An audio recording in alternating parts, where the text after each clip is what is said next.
எதிர்க்கட்சி உறுப்பினர்கள் அனைவரையும் வெளியேற்றிவிட்டு ஏராளமான சட்டங்களை நிறைவேற்றினீர்கள். ஐபிசி என்கிற சட்டத்தின் பெயரை பாரதிய நியாய சன்ஹிதா என்று பெயர் மாற்றம் செய்திருப்பது ஏன்? கிரிமினல் ப்ரொசீஜர் கோட் என்கிற சட்டத்தின் பெயரை பாரதிய நாகரிக் சுரக்ஷா சன்ஹிதா என்று பெயர் மாற்றம் செய்திருக்கிறீர்கள் ஏன்? இந்த சமஸ்கிருதமயமாதல் நடவடிக்கை ஏன் என்று நாட்டு மக்கள் கேள்வி எழுப்புகிறார்கள்.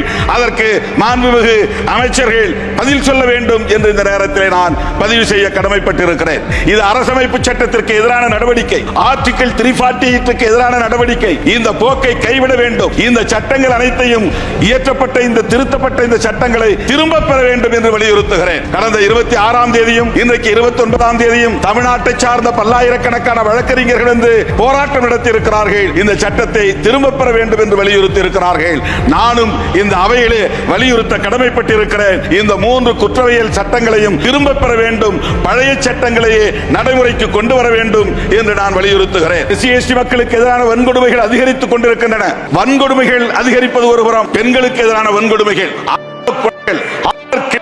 உத்தரப்பிரதேசம் போன்ற மாநிலங்களில் இன்றைக்கு அதிகரித்து தென் மாநிலங்களிலும் இன்றைக்கு அது பரவி வருகிறது. ஆகவே ஆணவ கொலைகளை தடுப்பதற்கென்று தனி சட்டம் ஒன்றை இயற்ற வேண்டும் என்று இந்த நேரத்தில் நான் வேண்டுகோள் விடுக்கிறேன். போஸ்ட் மெட்ரிக் ஸ்காலர்ஷிப் இது மிக முக்கியமான ஒரு கோரிக்கை.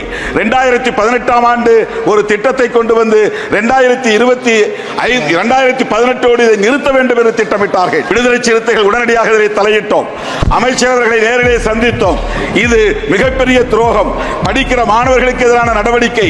போஸ்ட் மெட்ரிக் ஸ்காலர்ஷிப் கால வரம்பின்றி வழங்க வேண்டும் என்று வலியுறுத்தினோம். அதன் பிறகு 2025 வரையில் 35,000 கோடி ஒதுக்குவதாக சொன்னார்கள்.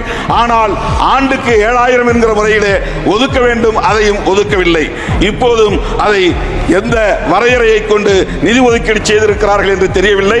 இதற்கு கால வரம்பு கூடாது. காலம் முழுவதும் தலைமுறையாக மாணவர்கள் படிக்கிற நிலையிலே அவர்களுக்கு போஸ்ட் மெட்ரிக் ஸ்காலர்ஷிப்ல எந்த கால வரம்பும் கூடாது.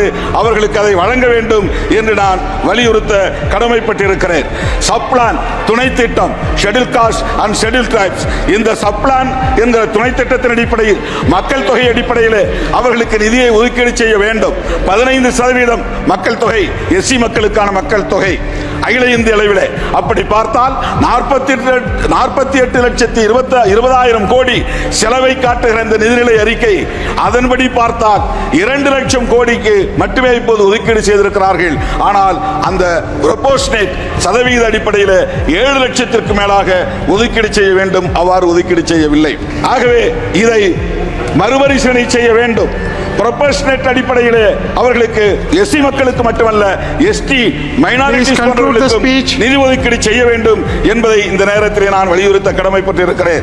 நம்முடைய எதிர்க்கட்சி தலைவர் ராகுல் காந்தி அவர்கள் குறிப்பிட்டதை போல விளிம்புநிலை மக்களை, அதாவது schedule caste, schedule tribes, OBC, minorities, differently abled ஆகிய இந்த மக்களை எல்லாம் புறக்கணிக்கக்கூடிய ஒரு அரசாக இந்த அரசு விளங்குகிறது. இந்த நிலை நீடித்தால் இந்த ஆட்சி 5 ஆண்டு காலத்திற்கு நீடிக்காது என்பதை இந்த நேரத்தில் நான் சொல்ல கடமைப்பட்டிருக்கிறேன், எச்சரிக்க கடமைப்பட்டிருக்கிறேன்.